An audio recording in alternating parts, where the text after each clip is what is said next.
ওয়ালিদা কিলা আল ইলমু লা ইউতিকা বাদাহু হাত্তা তুতিহি কুল্লাহু। ইন্নী উরিদু আন উলকিয়া আমামাকুম খুতবাতান বাজিজা আন হাউলি আহমিয়াতুল লুগাতিল আরাবিয়্যা। বাইতুল উলুম কারিমিয়া কওমি মাদ্রাসার উদ্যোগে আরবি ভাষা কোর্সের সমাপনী পরীক্ষার ফলাফল ও পুরস্কার বিতরণ অনুষ্ঠিত হয়েছে। বৃহস্পতিবার সকালে নোয়াখালী সদর উপজেলার এওজবালিয়া ইউনিয়নের হায়দার মিয়ার হাট বাইতুল উলুম কারিমিয়া মাদ্রাসায় এই অনুষ্ঠানের আয়োজন করা হয়।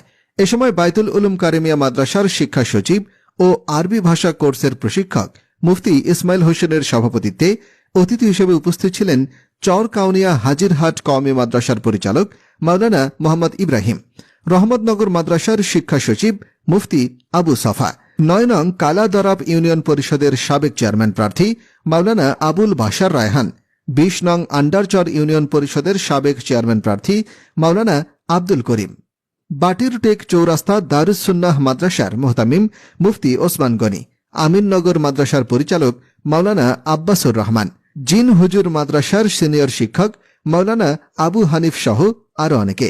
অনুষ্ঠানের প্রাক্কালে আরবি কোর্স সম্পন্নকারী প্রশিক্ষণার্থী আরবি ভাষায় বক্তব্য প্রদান করেন। পরে তাদের মাঝে পুরস্কার বিতরণ করা হয়। আলহামদুলিল্লাহ ওয়া ইয়া সাহিবাল ফাযিলা ওয়া